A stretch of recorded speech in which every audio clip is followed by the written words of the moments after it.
Salam sejahtera untuk kita semua. Perkenalkan, nama saya Cynthia Israel Kese, saya dari Prodi PAK kelas B semester 2. Tujuan saya membuat video ini adalah untuk memenuhi salah satu tugas mata kuliah saya, yaitu mata kuliah antropologi dan kebudayaan. Nah, di sini kita lihat bahwa saya akan menjelaskan tentang apa itu kebudayaan. Nah, kebudayaan di sini adalah kesenian. Banyak orang, khususnya para ahli ilmu sosial, mengartikan konsep kebudayaan tersebut dalam arti luas, yaitu seluruh total dari pikiran karya dan hasil karya manusia yang tidak berakar kepada nalurinya, dan oleh karena itu hanya bisa dicetuskan oleh manusia sesudah waktu proses belajar. Nah, di sini salah satu contoh kebudayaan berdasarkan naluri adalah melakukan suatu proses belajar atau tata cara makan dengan cara sopan santun dan protokol agar bisa dilakukan dengan baik dan benar. Yang berikut kita masuk ke dalam beberapa unsur universal yang merupakan isi dari semua kebudayaan yang ada di muka bumi ini. Yang pertama adalah sistem religi dan upacara keagamaan, yang kedua sistem organisasi kemasyarakatan, yang ketiga sistem pengetahuan, yang keempat bahasa, yang kelima kesenian, yang keenam sistem mata pencaharian hidup, dan yang terakhir adalah sistem teknologi dan peralatan. Yang berikut adalah terwujudnya kebudayaan. Kebudayaan mempunyai sedikit 3 wujud. Yang pertama ialah wujud kebudayaan sebagai suatu kompleks dari ide-ide, gagasan, nilai-nilai, norma-norma, peraturan, dan lain-lainnya. Yang kedua adalah wujud kebudayaan sebagai suatu konsep, aktivitas, kelakuan, berpola dari manusia dalam masyarakat. Dan yang ketiga adalah wujud kebudayaan sebagai benda-benda hasil karya manusia.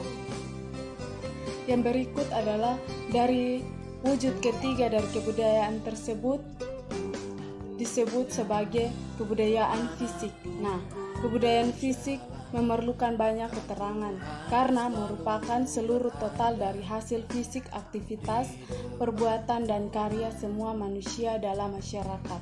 Dilihat dan difoto maka hasilnya paling konkret. Dalam analisa sistematis, kebudayaan fisik yang dahulu dimiliki atau dihasilkan oleh suatu bangsa harus digolongkan menurut tingkatnya masing-masing. Sebagai pangkal penggolongan dapat dipakai unsur-unsur kebudayaan yang terbesar. Sebagai contoh, aspek fisik dari suatu religi sebagai suatu unsur kebudayaan yang universal adalah gedung atau bangunan dan tempat pengujian.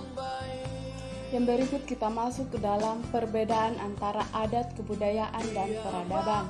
Nah, perbedaan antara kebudayaan dan peradaban adalah kebudayaan berasal dari suatu sengketa budaya, yaitu bentuk jamak dari budi yang berarti budi atau akal. Nah, kebudayaan dapat diartikan sebagai hal-hal yang bersangkutan dan dengan budi dan akal. Kebudayaan merupakan seluruh total dari apa yang pernah dihasilkan oleh makhluk manusia yang menguasai planet bumi sejak zaman yang muncul di muka bumi sampai zaman saat ini. Yang berikut kita masuk dalam perbedaan antara adat dan kebudayaan. Perbedaan antara adat dan kebudayaan di sini adalah yang bersangkutan dengan konsepsi bahwa kebudayaan mempunyai 3 wujud. 3 wujud tersebut, yang pertama adalah wujud ide, yang kedua wujud kelakuan, dan yang terakhir adalah wujud fisik. Salah satu contoh nilai budaya terutama dalam masyarakat adalah konsepsi bahwa hal yang bernilai tinggi adalah jika seseorang suka bekerja sama dengan sesamanya atau solidaritas yang besar atau yang biasa kita sebut sebagai gotong royong. contoh lain dalam suatu nilai kebudayaan yang sangat penting khususnya dalam masyarakat kebudayaan barat adalah konsepsi bahwa hal yang bernilai tinggi adalah apabila manusia itu dapat berhasil dengan usahanya sendiri.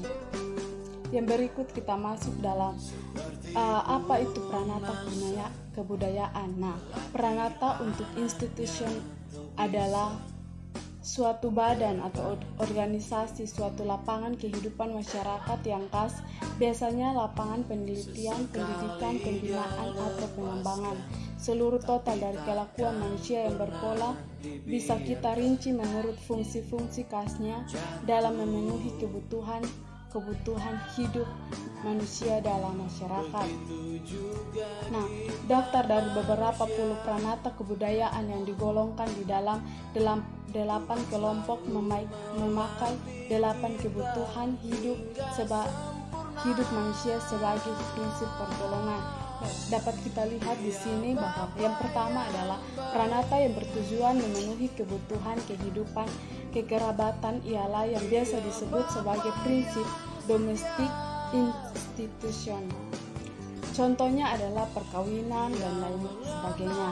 Yang kedua adalah pranata yang bertujuan untuk memenuhi kebutuhan manusia untuk pencaharian hidup, memproduksi, menimbun, mendistribusi harta dan benda, ialah economic institution.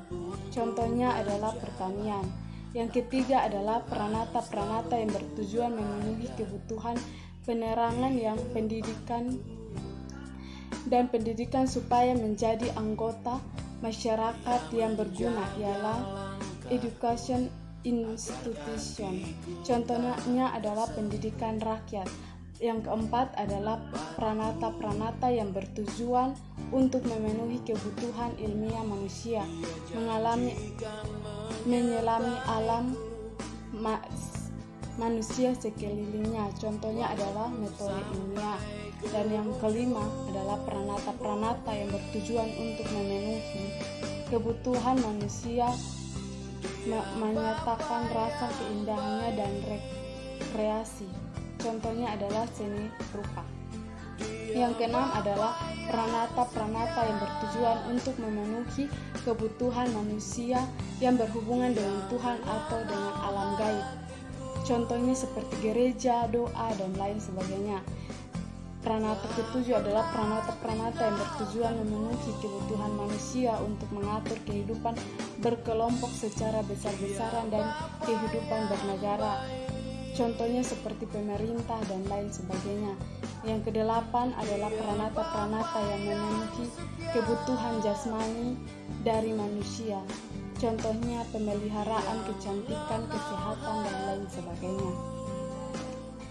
Berikut kita masuk dalam apa itu sistem budaya, nilai budaya. Nah, di sini istilah sistem nilai budaya adalah istilah sikap mental dan istilah mentalis. Muncul dengan frekuensi tinggi, suatu sistem nilai budaya biasanya berfungsi sebagai pedoman tertinggi bagi kelakuan manusia. Sistem-sistem tata kelakuan manusia lain yang tingkatnya lebih konkret seperti aturan-aturan tertentu, hukum, dan norma-norma, semuanya juga berpedoman kepada sistem nilai budaya. Contohnya seperti dari suatu sikap yang hanya ada pada individu adalah contohnya sikap congkak dalam hal menghadapi orang lain yang berkedudukan sebagai bawaan, atau orang yang bersifat lebih kurang dari lemah secara fisik, mental, dan material. Nah, di sini menurut kerangka Kung Kluk Hon, semua sistem nilai budaya dalam semua kebudayaan di dunia itu sebenarnya mengenai 5 masalah pokok dalam kehidupan. Nah, 5 masalah pokok dalam kehidupan tersebut, yang pertama adalah masalah hakikat dari hidup manusia, yang kedua masalah hakikat dari karya manusia, yang ketiga masalah hakikat dari kebudayaan manusia dalam ruang waktu, yang keempat masalah hakikat dari hubungan manusia dengan alam sekitarnya, dan yang terakhir adalah masalah hakikat dari hubungan manusia dengan sesamanya. Sekian presentasi dari saya, kurang lebihnya mohon maaf.